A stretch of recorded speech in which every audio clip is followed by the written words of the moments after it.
Estamos ás vésperas do Samaín. O Samaín simboliza a unión entre o mundo dos mortos e dos vivos. Sabemos onde quere o Partido Popular que se sitúe o ensino público, pero tamén sabemos onde quere o profesorado, o alumnado e as familias que este o ensino público. Queremos un ensino público vivo, queremos un ensino público de calidade, queremos un ensino público galego e queremos un ensino público integrador.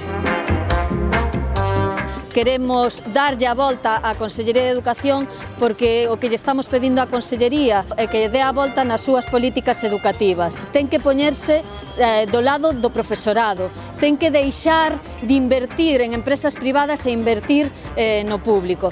Tamén vimos cargados de cabazas porque simbolizan o suspenso que lle damos á Consellería, o suspenso que ten cando o conselleiro di que medio profe máis medio profe son 2 profes, o suspenso en atención á diversidade, cando non dota os centros educativos de profesorado de PT e da L como é debido, ou cando pretende que unha persoa orientadora atenda a máis de 500 alumnos ou a máis de 300 educativos. Suspende, por suposto, en lingua galega, cando nos orzamentos acabamos de ver que, de novo, as equipas de dinamización e normalización lingüística non están dotadas económicamente como merecen.